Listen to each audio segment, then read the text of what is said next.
Hello and welcome back to the Armchair Pundits and our final AFCON 2025 review. The AFCON 2025 has ended in chaos, controversy, and a champion has been crowned. Senegal lifted their second title after a dramatic extra time winner over Morocco in a final that saw a walk-off, a safe Panenka, and a moment of brilliance from Pape Gueye. And Nigeria in their penalty curse to take home the bronze, while Egypt's nightmare continues. Let's break it all down. Before we continue, please don't forget to like, subscribe, and put your comments in the comments box.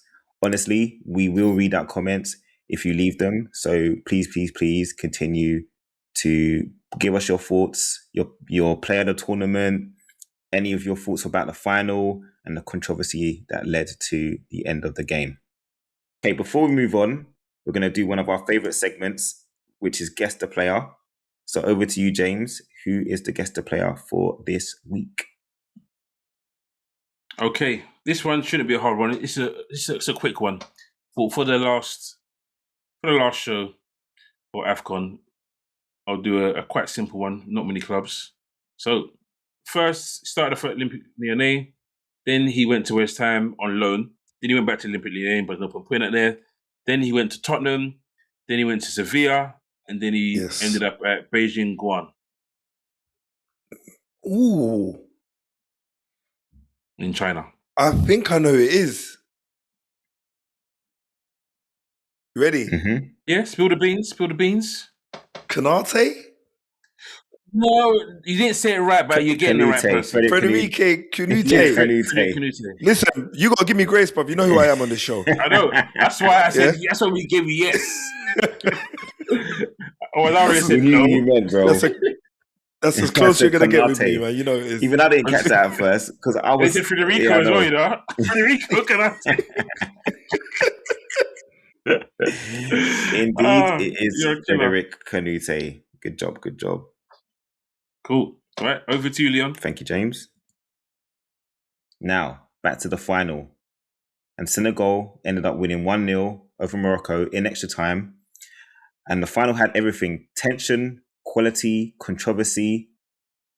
Senegal and Morocco went toe-to-toe in Rabat, and the stats tell you how even it was. 50% possession each, 14 shots for Senegal, 20 shots for Morocco.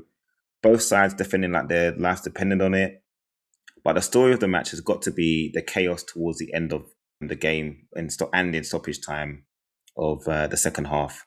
So firstly, for Senegal, a goal disallowed because the referee blew his whistle for me too soon, where I think it's Pape has a header off the post. It gets rebounded by rattled off the bar. Yep. Rebound falls to Salah. Salah puts it in, but the referee had already blew his whistle for what was considered a push by Sek on Hakimi, which if you saw it, you would see for yourself that there's no way that this is a foul.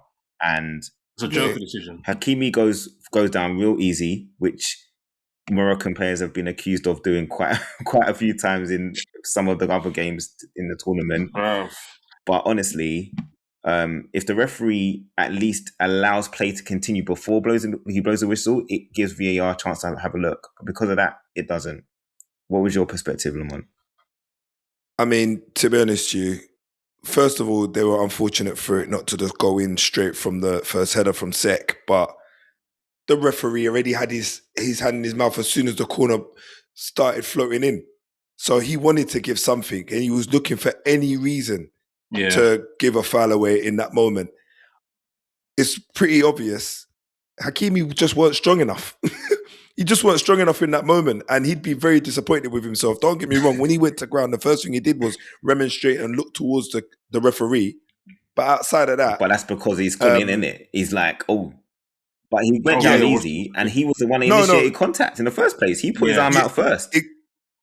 Listen, if you're going to battle, then battle. And I feel like the refs need to ref the game in that way. And up until that point, I think, there's been a lot of talk about the way that this competition has been refed. And this guy was pretty flawless, if I'm honest, Lee. I don't feel like up until this point I was questioning his integrity. But this decision here, I had a lot of questions. Do you know what I mean? Perhaps I've done well to, get that ball in the back of the net surrounded by bodies, but it just, it was to no kind of fortune as the whistle was blown and it was disallowed for the foul before that, which is horrible in a game at that level with so much on, so much up for grabs. Unfortunately, it's going to tarnish. Obviously, we know the result, we know who's won, but when we look back at it, Morocco had a very good tournament. Yeah. The players themselves played very well in every single game they played. But there's always going to be a little asterisk in each of the knockout games, bar the first knockout game. What about this refereeing decision in the Cameroon game? What about these refereeing decisions in the Nigeria game? What about those refereeing decisions in the final? And personally, the players don't deserve that because they played really well. They played like they really want to win for the first time in 50 years or 70 years, whichever one it is. And they played really well. But there's some of the decisions that went on, and I will agree with you, Lamont, for a lot of that tournament, that final, I was thinking, okay, cool, the referee's just doing a normal referee's job here. He did a good job throughout the game until the last few minutes of the game. And we'll move on to the second part of this. So in stoppage time, Morocco have a corner, and I think it's Malik Diouf of West Ham. He basically gets penalised. What is he doing? Grabbing the shoulder / neck area of Brahim Diaz. Diaz goes down very easy. Is it soft? Yes. Is it a pen? We've seen him given many times. And if we're being honest, it's a pen.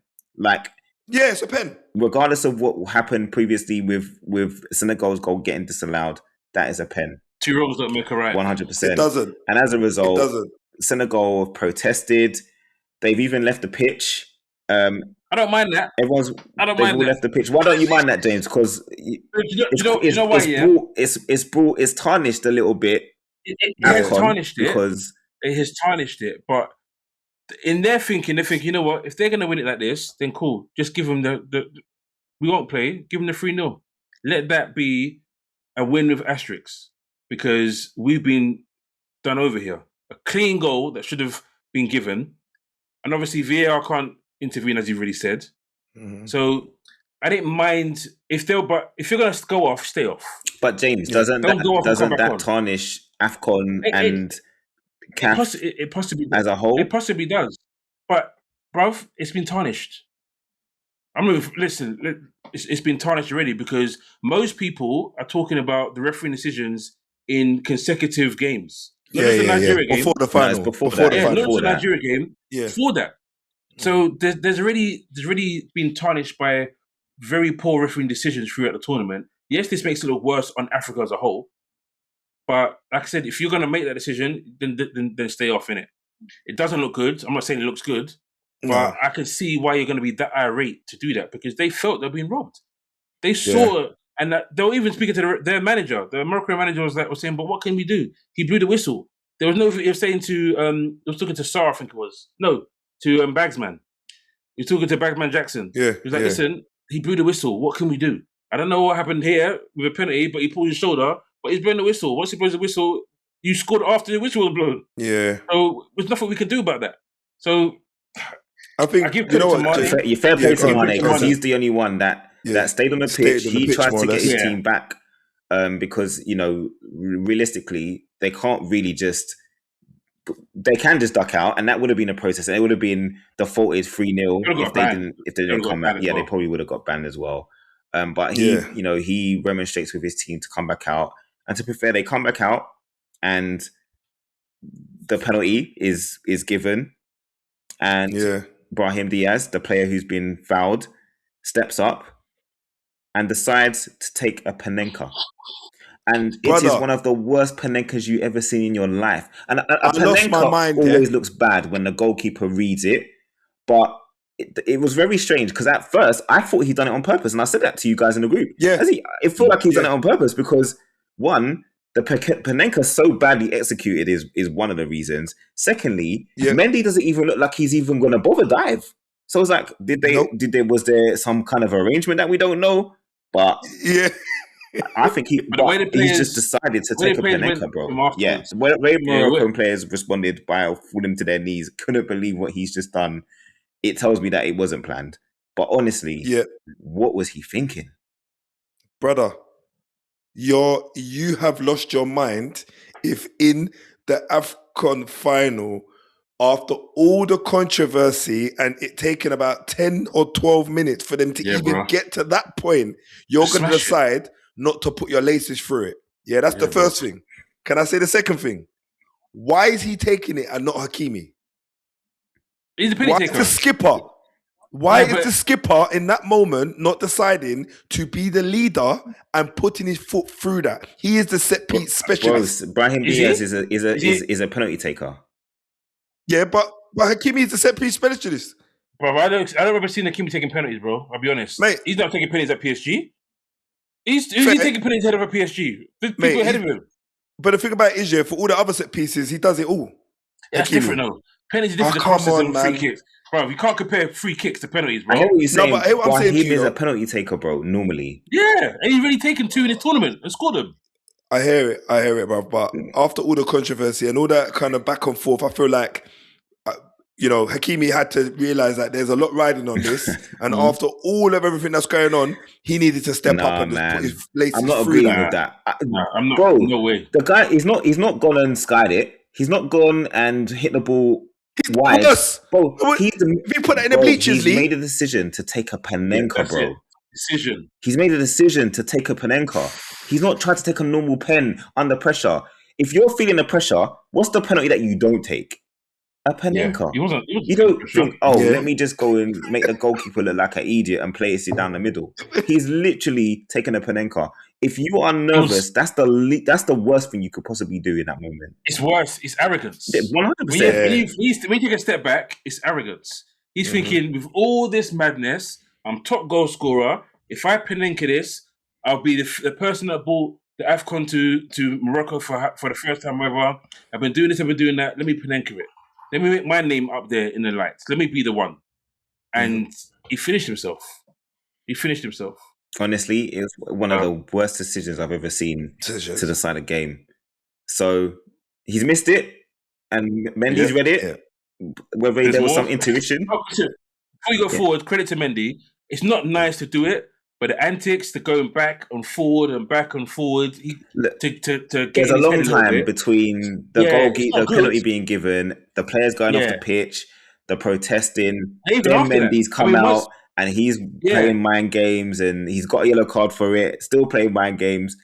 It's worked.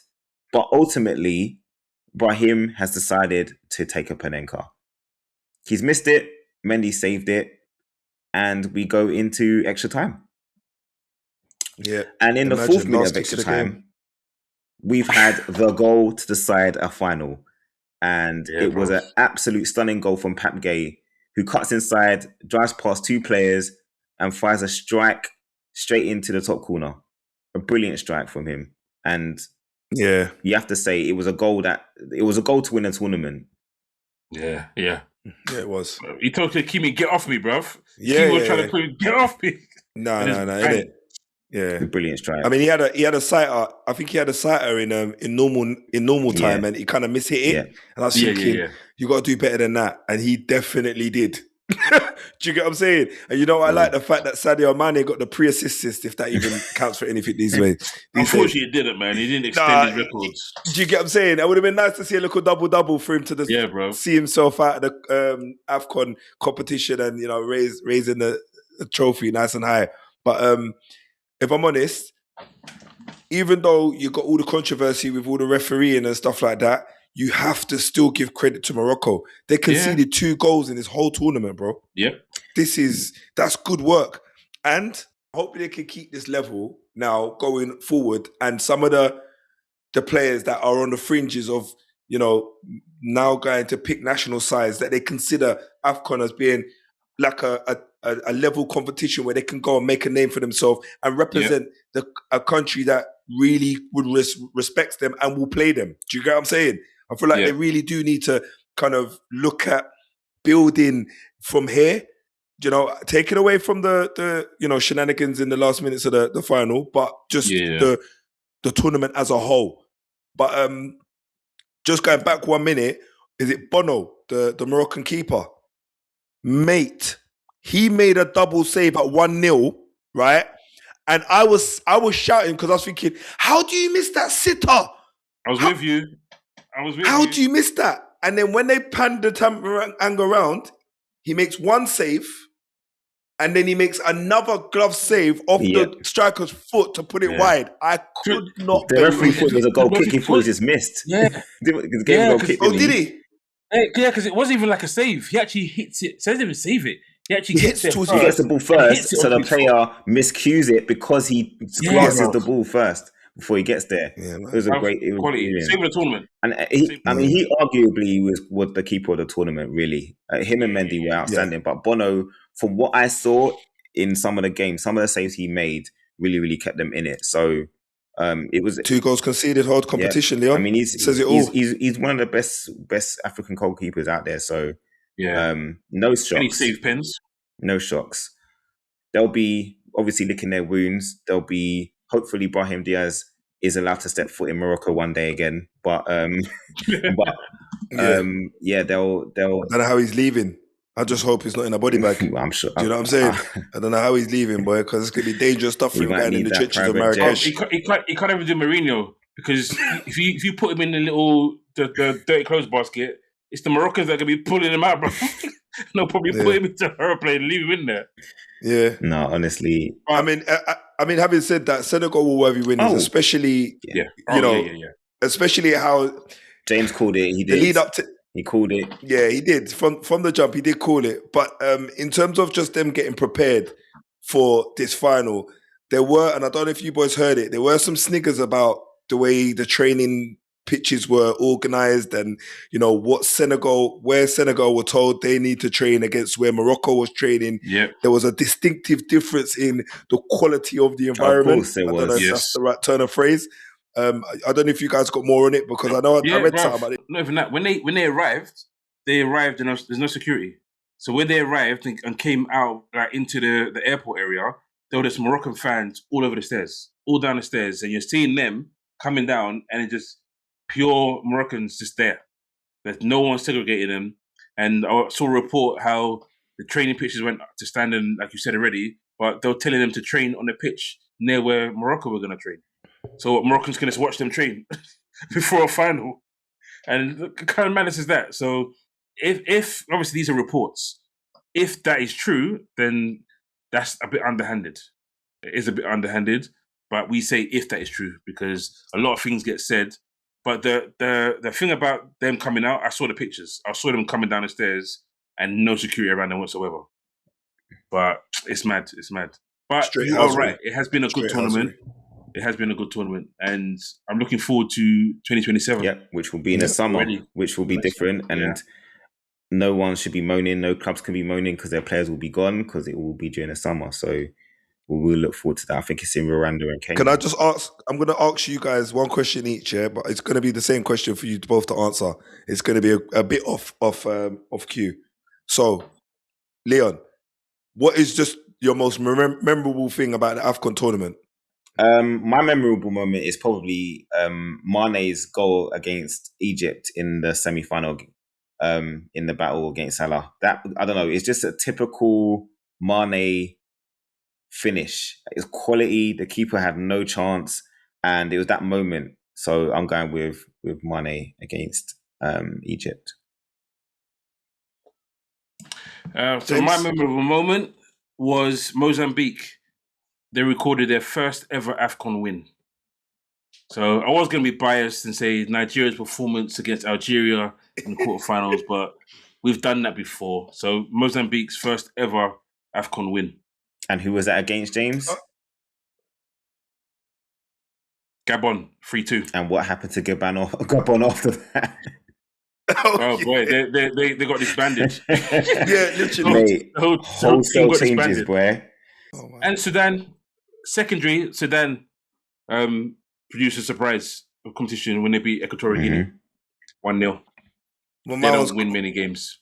Mine was related to the competition, but not necessarily the competition itself. It's more so the advertisement, the advert to welcome everyone into the AFCON with JJ introducing us to the Nike advert. A little bit of nostalgia there for the old Nike advert fans. So that one there was a nice little testimony to, you know, what we got to look forward to. And the competition didn't really let us down, to be honest. So yeah, man, that was it from me. I think it's the highest scoring AFCON tournament, if not in history, in a very long time. I'm sure it's one of the highest scoring tournaments ever, to be honest with you. It's one of the highest scoring I've ever watched, for sure. So yeah, definitely good quality.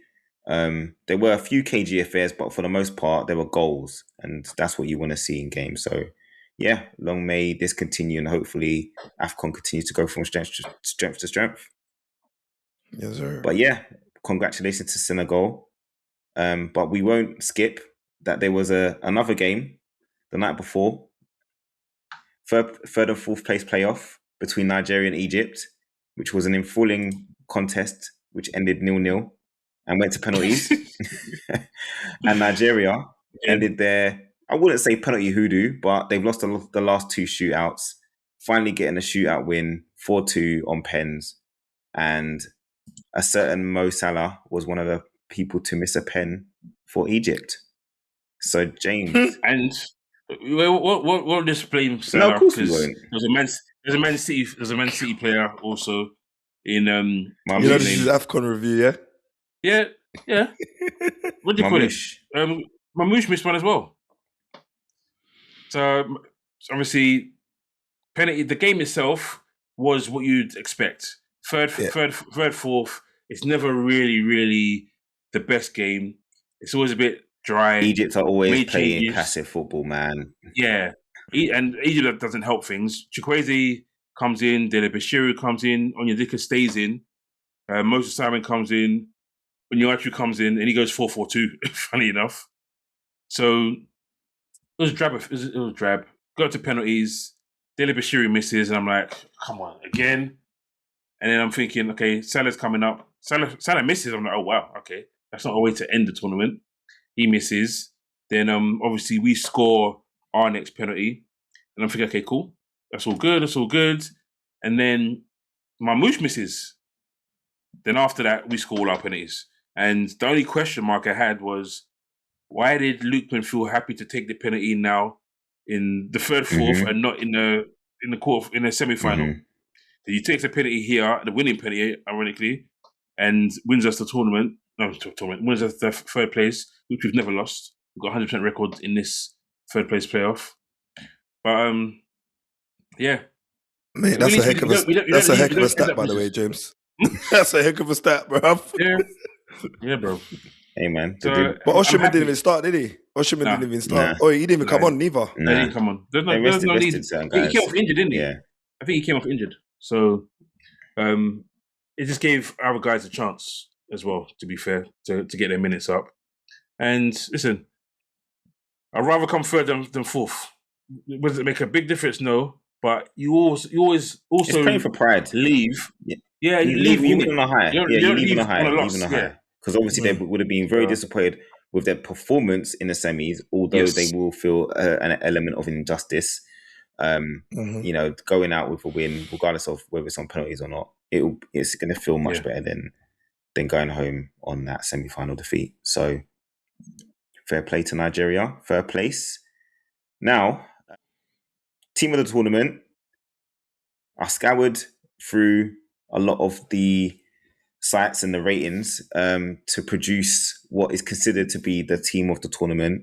And there are a couple of nominees. We can argue, we won't go into too much depth, but what I will say is there's any honourable mentions or players you think could quite easily have got in that I don't mention, please feel free. So I'll just run through. So you can argue Edouard Mendy or Bono as the goalkeeper of the tournament. Right back, Crepin Diatta. Centre backs, Calvin Bassey and Naif Agerd. Left back, Asiat Allah of Morocco as well. In midfield, Pape Gueye, along with Anahi for Morocco. As attacking mid, Lookman for Nigeria, Chukwueze on the right, Sadio Mané on the left, and Brahim Diaz as your striker. So that's been what's considered based on the statistics and their ratings in each game, the team of the tournament. Is there anyone that should be in there that you feel hasn't made it based on the analytics? I would potentially put Diaz wide right, and then put Osimhen up top. Yeah, I'm here for that because I don't think Salah done enough in the comp to be recognised. So he's definitely not in the conversation, is he? Really? Nah. Yeah, I probably would go with that as well, James. To be honest.